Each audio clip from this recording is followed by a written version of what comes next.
Welcome to Innovation Rebels, the podcast where we shatter conventional thinking and challenge the status quo in pursuit of groundbreaking business ideas and transformative changes for humanity and the Earth. Join us for exclusive insights, inspiring interviews, and behind-the-scenes stories from visionary entrepreneurs to eco-friendly tech industry pioneers who are reshaping entire sectors to impact investors. Our guests are rule breakers, risk takers, and trailblazers who have defied the odds to achieve extraordinary business success on their own terms. Each episode, we dive deep into the minds of the most audacious business leaders who refuse to accept the limitations imposed by tradition and instead embrace disruption as a catalyst for progress. Our podcast is tailor-made for visionary entrepreneurs and forward-thinking individuals who crave unconventional wisdom and seek to revolutionize their industries. If you're tired of the same old strategies and ready to challenge the boundaries of innovation, Innovation Rebels is your platform for inspiration, insight, and empowerment. And now please welcome Swanet Kunze, your host and guide on this journey into the uncharted territories of future thinking and innovation.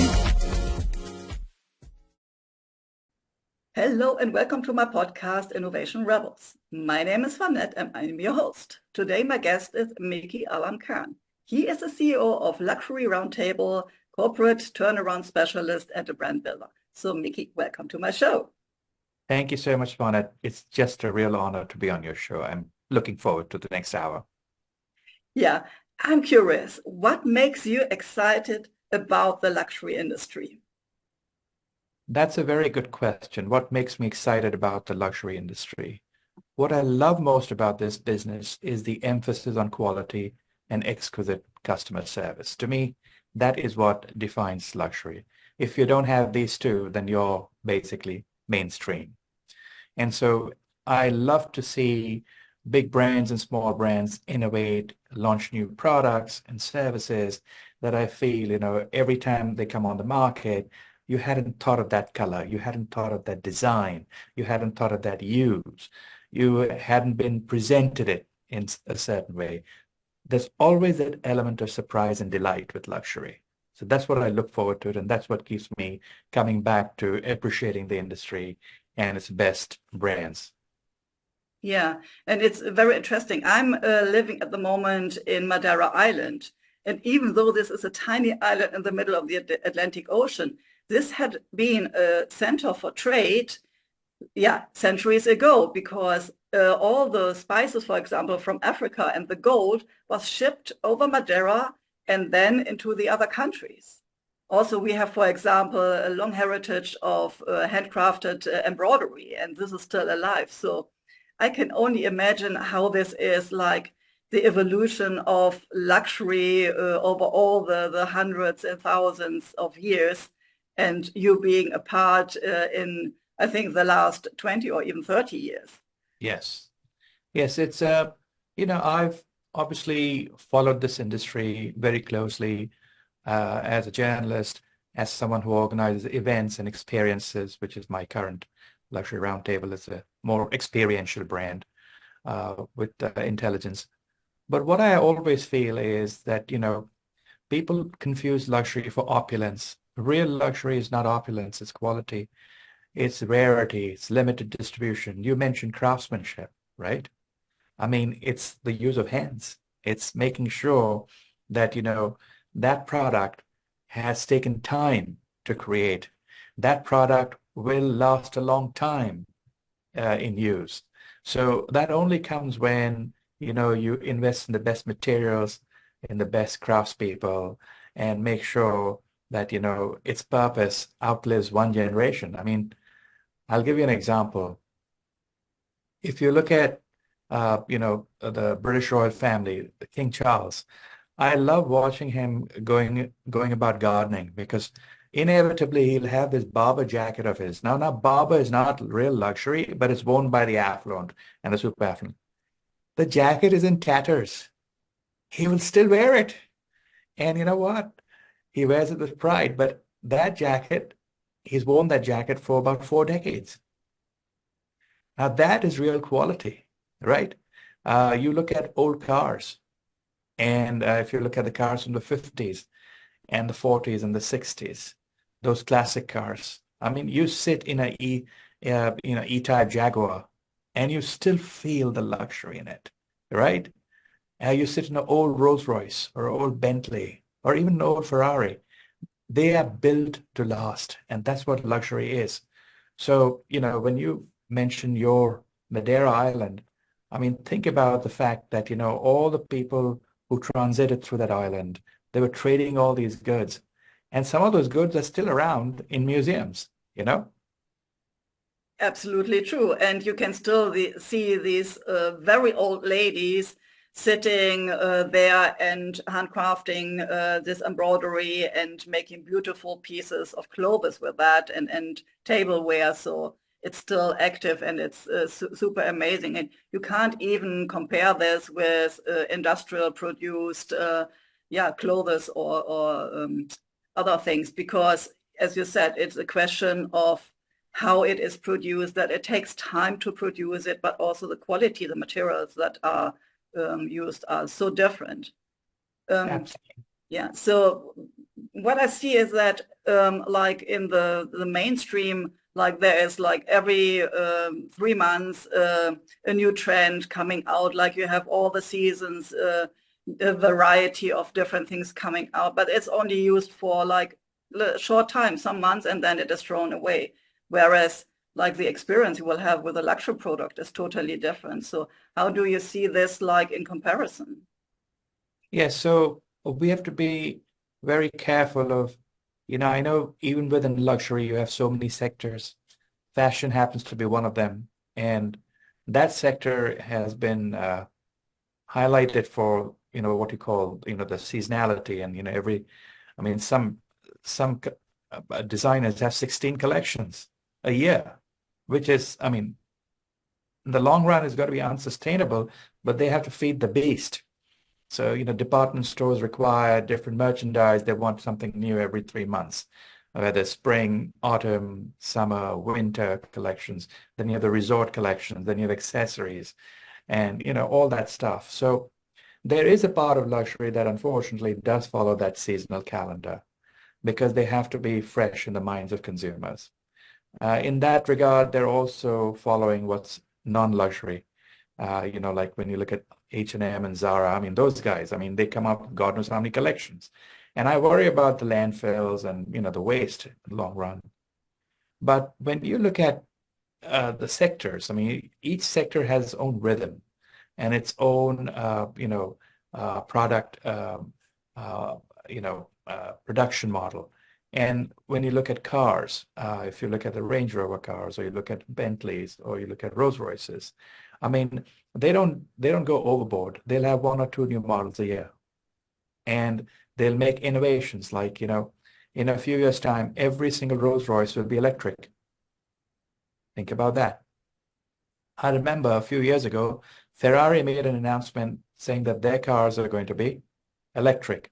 So I was quite astounded. So I asked one of the Ferrari people, I said, excuse me, I said, you buy a Ferrari for the roar of the engine. So he said, good point, Mickey. He said, what we are doing is when you turn the ignition on, we have a recording. So as you press the accelerator, it's the recording that's making the noise. Now they're innovating, right? Think about that. So, Rolls-Royce had to do the opposite.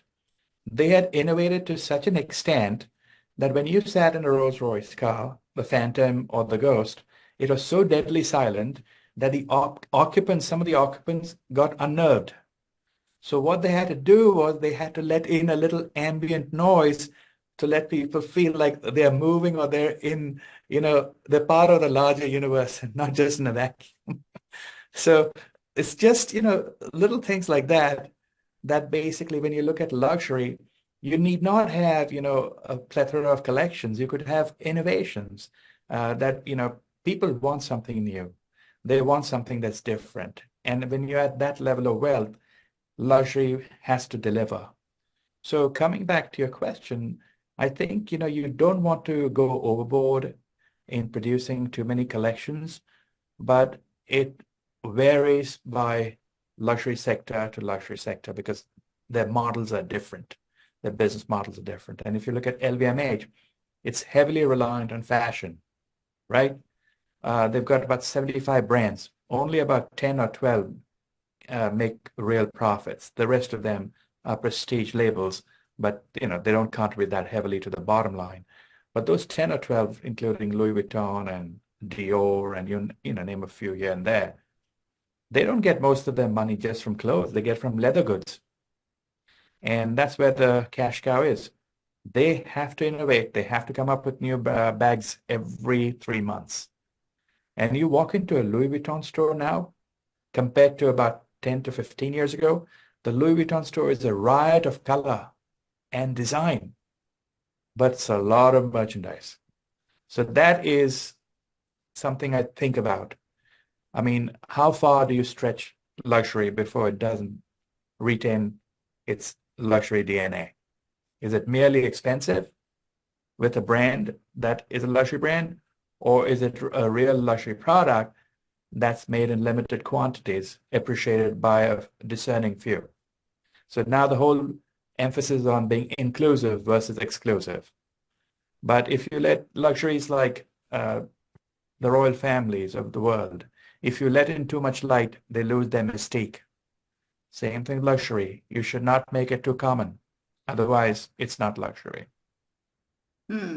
And sorry for laughing about that, but I can only imagine that someone driving a Ferrari, and of course we have this idea of this sound that is really like dance and wow, and now it's like it's no, you Yes, can't do that, of course. you can't. And some of these cars, the electric cars, they're so silent, you don't know they're behind you. So some cities and countries have come up with regulations where the electric cars have to make some noise to let people know that there's a car behind you. So that's another issue too. Yeah, but coming back to the question, like, of course, you are not only an expert in the luxury segment with your roundtable, but also in branding. And what you just shared was like, of course, there are these brands that are the luxury brands, but also at the same time they create now for a bigger audience instead of like being very limited in the amount of products that can be achieved by the customers. So again, coming back to that, how do you see that in the future? What can this mean this for the audience or for the customer? Yes, so unfortunately that ship has sailed. What you're seeing, the biggest trend in the luxury industry is the bigger conglomerates are growing bigger. It's become very difficult if you're an independent luxury brand to survive because you don't have access to the best leases. I'll give you an example. LVMH, Kering, Richemont, and then Hermes and Chanel. These 5 brands, and of course you add Swatch Group because they own quite a few Swiss watch brands. These 6 companies, and if you want to add Prada and Giorgio Armani, okay, they're about 8. Take a look at where they have a retail presence around the world. They'll have the best locations. They'll have the corners. They'll have, on the best avenues and shopping boulevards. If you're a small brand, you can't afford the rent. So you lose out on that visibility. Then what happens is access to raw materials.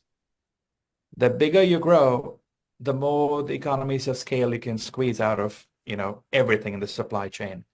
And what happens is you tend to lock up all the materials from around the world.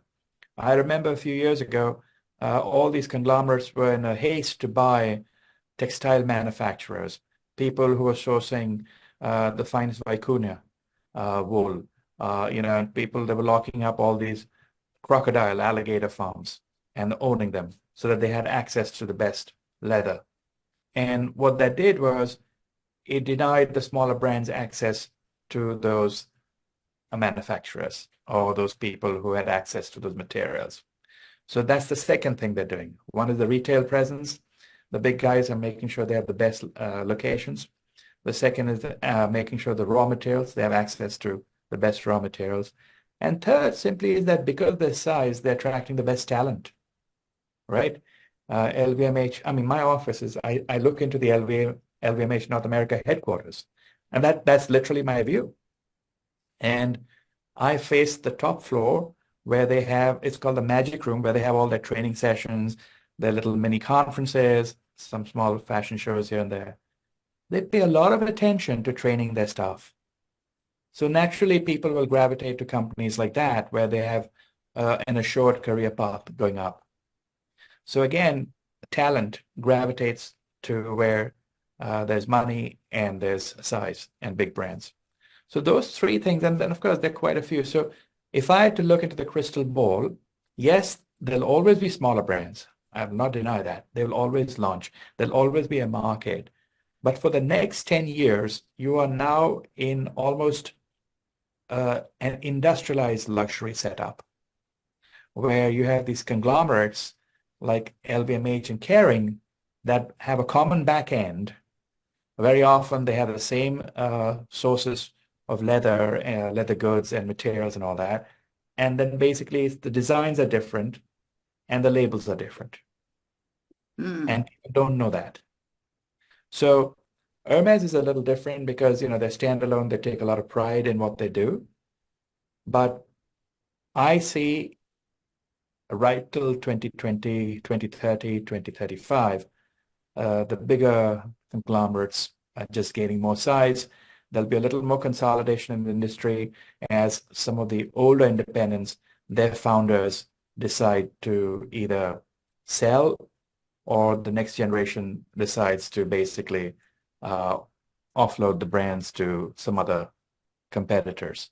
So I see, I don't see a change in the size of these corporations. They're only going to grow bigger and they're going to squeeze more. And another thing they're doing is basically increasing prices very rapidly, as you've probably noticed in the industry. Chanel, they raise their price twice or thrice a year sometimes. They do that in China, and now they're facing a problem that in some markets there's a resistance to all these price increases, but they have to do it because they say cost of materials have gone up, cost of labor has gone up, and plus they also want to make sure, with the fluctuations in currencies, they want to have a consistent pricing there. So, I know it's a long answer, but I foresee the same situation continuing for the next 5 to 10 years, where the big brands will grow bigger. What I expect at the moment is that the wealth will be going from one generation to the next one. The people that are in our age and above will give over the wealth to the younger generation. And there is kind of a shift in the mindset from these people, from the younger ones to the older ones. As we are growing up more in the age of the being green, but also being in the consumption. And what I see in them is they are more aware of this question of sustainability and social responsibility. So do you think that still then this mass market from the luxury goods, because you said it's more like industrialization than customization anymore, will change as well?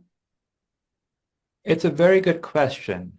Will the emerging generations Y and Z or Z, and even Generation Alpha, which is, born in 2012, from 2012, will they have the same consumption habits of their older, like either the parents or older siblings or grandparents?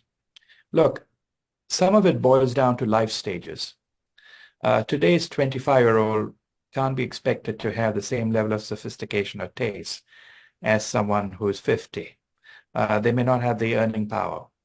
Yes, they'll inherit a lot of money. I understand that the next generation it'll be the biggest transfer of wealth in the history of mankind to the millennials and to generations Z.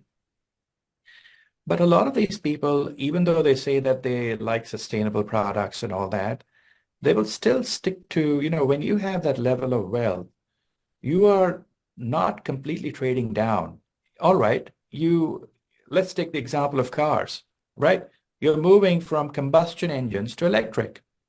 Now that was driven by market demand, and it's also driven by the manufacturers themselves. Someone like a Rolls-Royce in the next 15 years will be completely electric. Same thing with Bentley.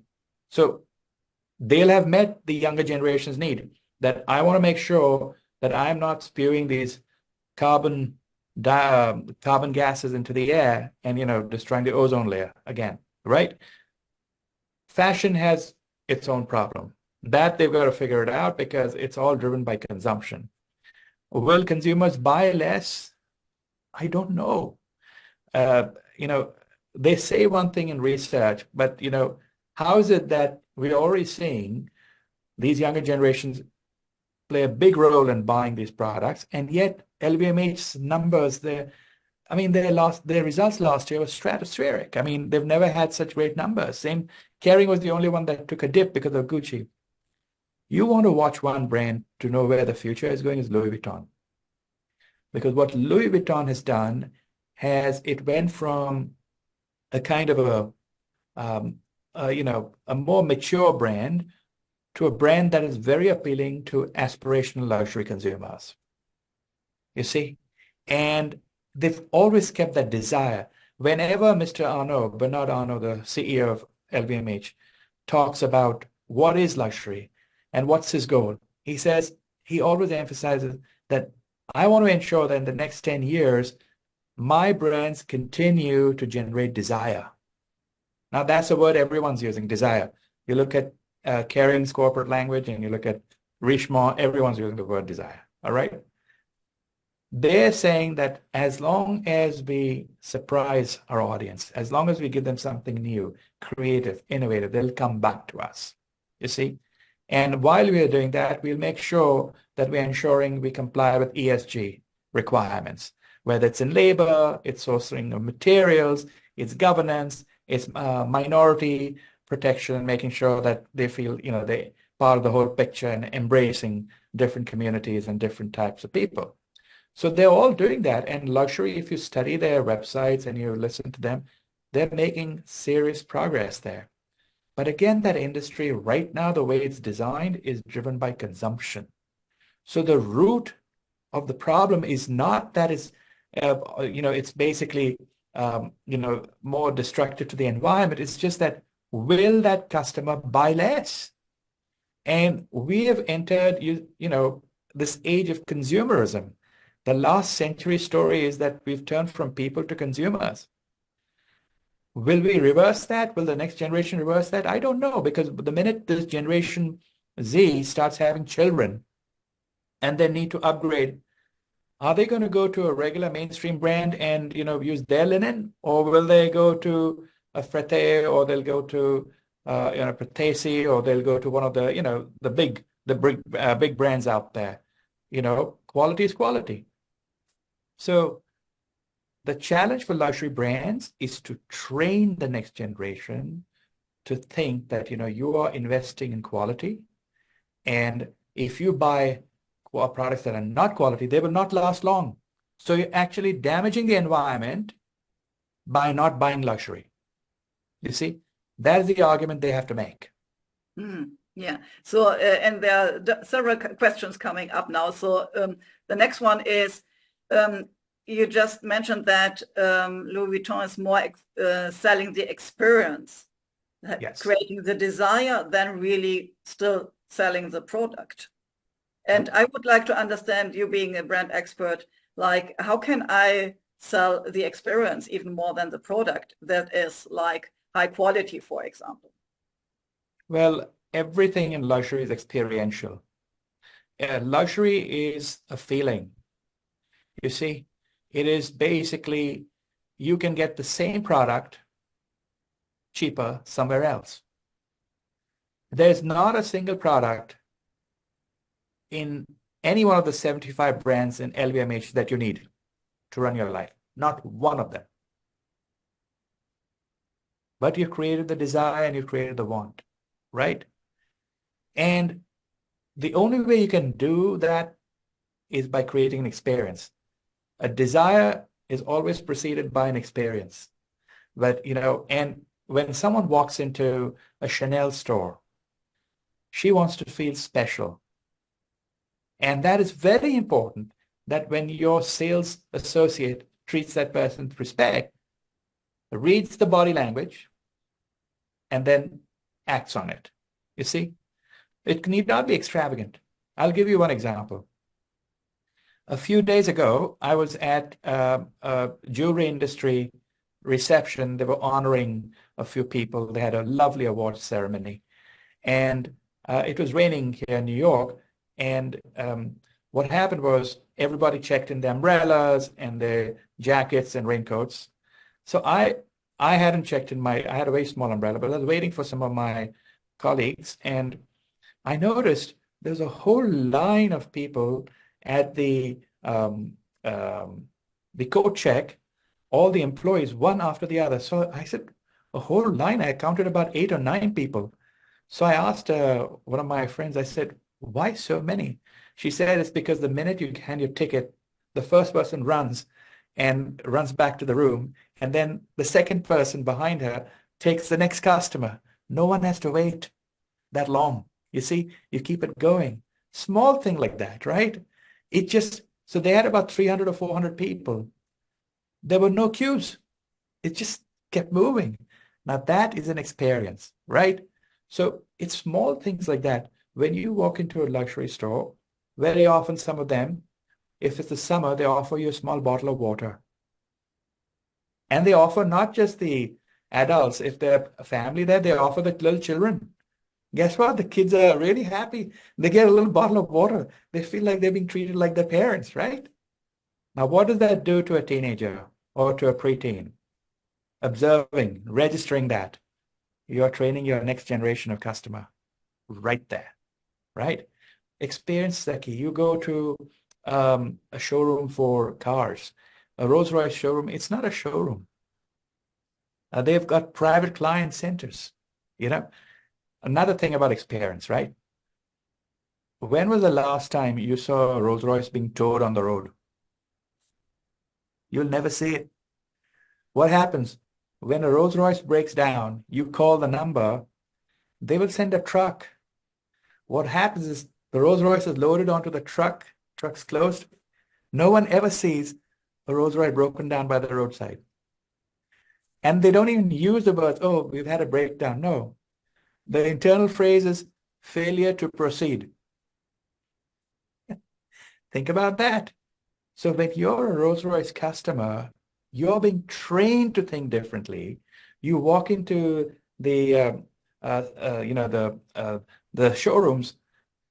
It's a different experience, and you take that same thing and you go across industry after industry after industry. There's so many examples of people being treated differently and nicely that when they leave the shop, I always notice, I live up on Madison Avenue here, and my office is on Madison Avenue. I walk up and down every day. I observe the expressions of people when they leave a store with a bag. And I see, are they smiling? What type of expression is that? Is it a satisfied expression? And I always look at the people who leave the Hermes store. It's amazing to see. It's always a positive expression on the face. They felt good. So that to me is experience. It's basically not just over-the-top customer service, but small gestures, anticipating the people's needs. And it's not necessarily having all the data of that customer as they walk in. That can be a little frightening too, because, you know, very affluent people are very private and they don't want everything. But they do like the fact that their shopper has known them for 20 years and knows them better than themselves. That is an experience. Yeah, absolutely. And I had an experience being in a Rolls Royce here in Madeira, and we only have one here. And the owner is a friend of mine, and the car is from the British royal family, from Princess Margaret. And this was a special experience because I got my champagne in the car, and we had a nice drive around the island. So yeah, it's a special car, definitely. Absolutely. Yeah, so I like these experiences as well. So going back to the next question is, you have spoken about like cars that are now electric and that it was kind of driven by the consumer. but at the same time, you also mentioned the ESGs that are a regulation that is coming up or is already there, but it will become mandatory sooner or later. So how do you see like the transition or the transformation in the industry can be pushed either like by what the brands want to create, like their what the designers create, or what is questioned by or demanded by the consumer, or what is regulated by the authorities? Again, a very good question. Who drives innovation? Is it regulation? Is it the customer? Or is it the luxury brand itself? It's a combination of all three. Initially, and don't forget, it's the media too, because I suspect that sustainability wasn't just something that luxury brands wanted to do. It was driven a lot in part by media pressure too. Long term, they'll all work hand in hand because, after about 20 years, each sector will have to see how they progressed. Like for automotive, it's electric. For fashion, it's recycling, the whole circularity of the industry, right? For watches have always been sustainable because, there's long shelf life. But think about where the materials are sourced: gold, gems. I mean, are they clean? Is the mining, you want to make sure there are no blood diamonds involved in it. You want to make sure that, when they're mining for these materials, that the environment isn't being destroyed. So they already have blockchain processes out there that trace the provenance of that particular gem from the time it was dug from the earth right till the time it made it to your wrist or your neck or your earrings, right? So every industry now is working on a path to ESG, good governance, sustainability, and environmental responsibility, right? So I'm not worried about that. Where you have to be careful is sometimes the solution will end up being a problem down the road. And I'll give you the instance of electric. Right now, we are all worried about petroleum and gasoline. I mean, look, with fossil fuels, 70% of the pollution from fossil fuels is because of buildings, not because of cars. Cars account for, 15, 20%. And then there are jets, right? We have to think about that too. We are paying a lot of attention to cars. What about our buildings around the world? How much energy do we expend heating them, right? And then you see across the world, you see these towers spewing out, billowing this black smoke. What is that, right? So we have to make sure that you're retrofitting these buildings and making sure that, they absorb the heat, reflect the light when necessary, depending on the season. What happens in 20 years' time when that electric motor has expended its life and is sitting there and it can't be recycled? What happens to all the cobalt and all the materials that are in there that leach into the ground when they go into landfills? So if you're looking sustainability, someone has to be working on that solution. In 30 years' time, you will have landfills around the world with all these electric batteries leaking acid, and they can't be, recycled. What are you going to do? So the solution shouldn't be worse than the problem. So you're fixing one problem. Now look at fur. That's a very strong debate with fur, right? You're harming, you're killing these animals. Mink taking, it's inhumane. Everyone says it's not right. All right, what's the alternative? Faux fur, fake fur. Well, what is it made of? Petroleum. And so you want that fake fur, and you want what happens after 10 or 15 years when someone discards the jacket and then it goes to a landfill?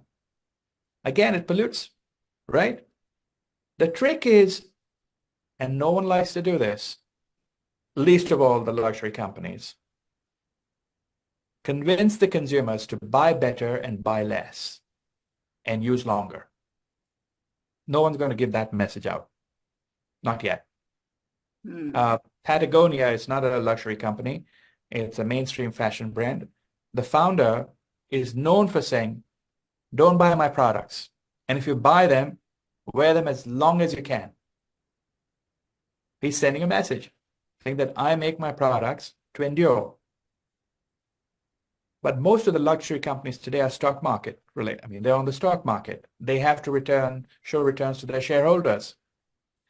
It's not a coincidence that Mr. Arnault is the world's third richest man, or second, depending on how Elon Musk, Jeff Bezos, and he go. He's worth more than $200 billion. LVMH is the most valuable company in Europe. That only comes because you're selling more. Yeah, so this is a mindset question. And of course, as you said, the question if it is really in a cycle of creation. Like I'm an engineer in environmental technology. So even 25 years ago, I already have written about these topics to see if you reverse engineer what you're creating, you can see it. Already the end product will not be sustainable because you have no way to recycle or to even compost it or whatever you use, but also seeing what kind of materials go in. And like, for example, leather is another product that, of course, you will have to kill animals for that, but also the production, you use a lot of toxic substances to then get the fabric of leather. What could be an alternative? Like it could be like using other organic material like pineapples. I've seen like this ethical vegan leather that is made of pineapples. This could be, yeah, and it has, I don't know, of course, at the moment if it has the same longevity like normal leather has, but this could be a trend as well, saying, okay, now we move from animal leather to vegan leather that is not included with any toxins by producing it. You mentioned leather. It's so apropos of this discussion. Leather contributes the bulk of these big conglomerates' profits, plain and simple. They ride on the back of dead cows. And that's what it is, right? All these handbags. And there's an insatiable appetite for handbags that's driven by fashion, that's driven by new designs. And as you mentioned, all you have to do is go to Milan and go to the Lombardy region to know what happens with tanning. Because, Europe is still very lax about made in the country's rules. So very often the leather is tanned in Asia, and we don't hear that story. Right? And the toxins that leach from the tanning processes, they leach into streams and rivers, a lot of damage there. And of course, the damage to the artisans who are working on that too. Now, they've been doing this for generations. But look at the alternative.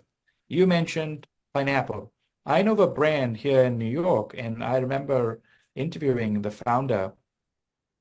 She started making it. The brand's called Prota Fury. It's a footwear brand. And she makes footwear out of apple skins. And that's basically her whole business. And, and God bless her because she's been, I think it's been about 5 or 6 years now she's been in business, independent. But she made it her goal to contribute to sustainability, right? You want to make sure that those alternatives are nothing related to plastic and petrochemicals. Because I know what's going to happen is they're going to say, hey, all right, we're going to move away from animal-based leather to plant-based leather.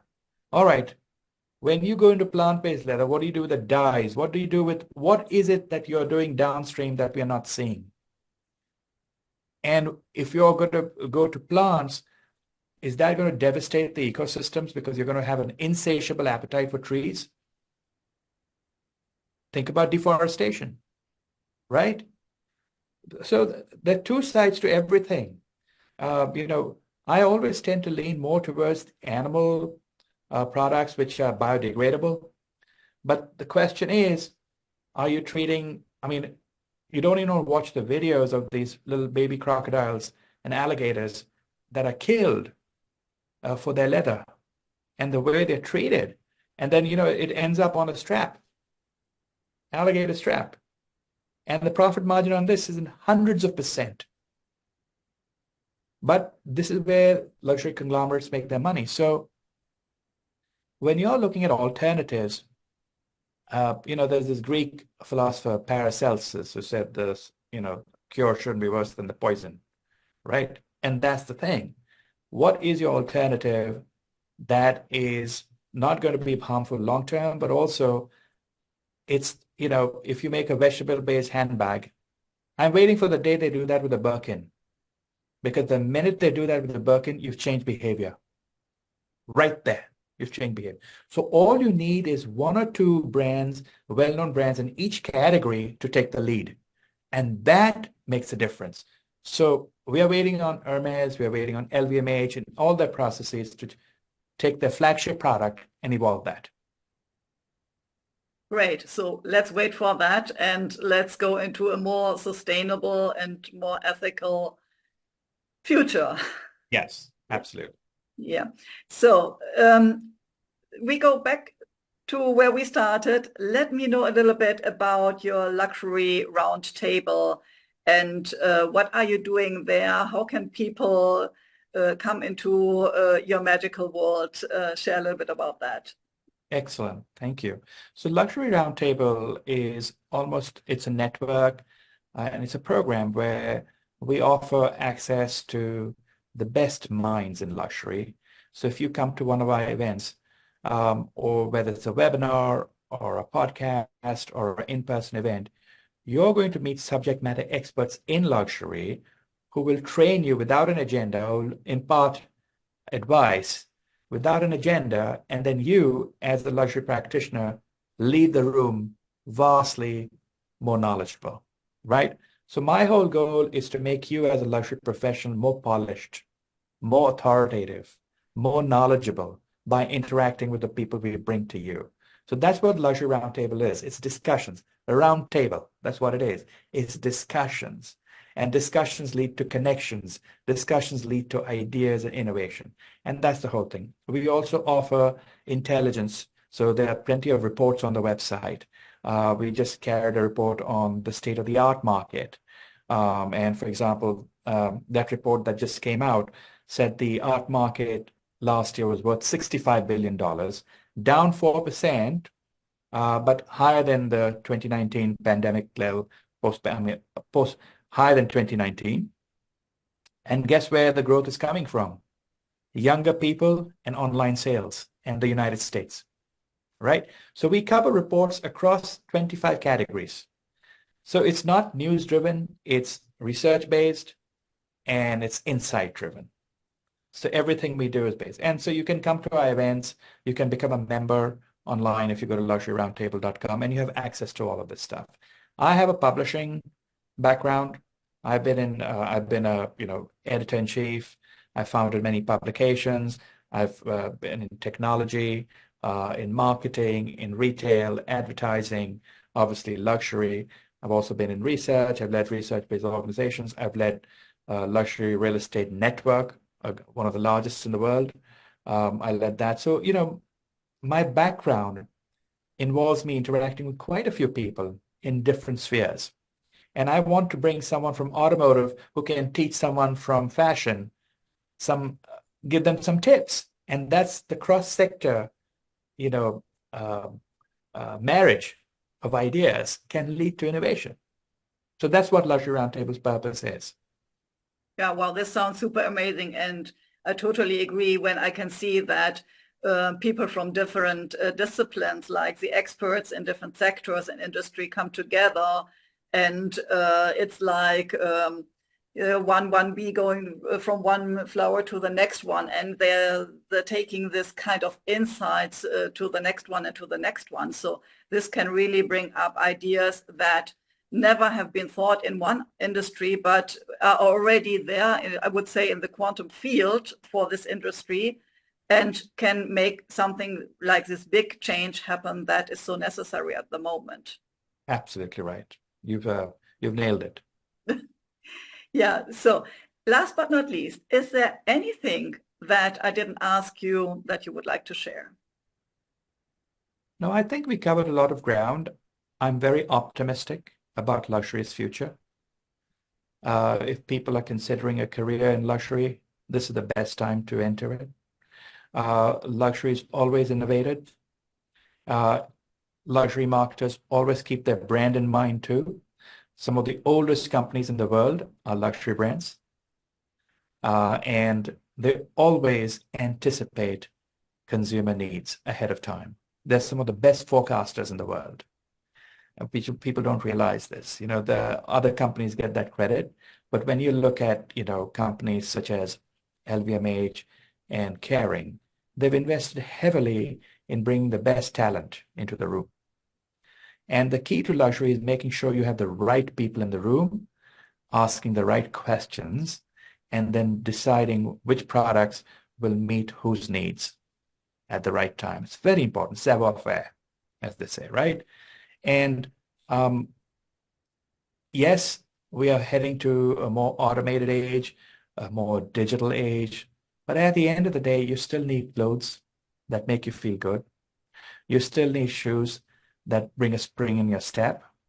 You still need cars that make the act of travel not about travel, but about transporting you from one mindset to another.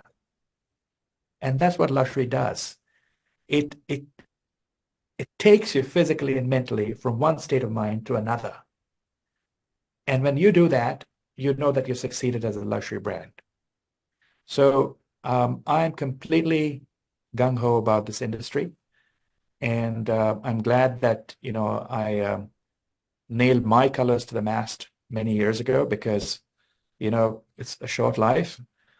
And, you know, I'd rather do something I like, and even if it causes a little pain, but I understand that, you know, I didn't waste my time.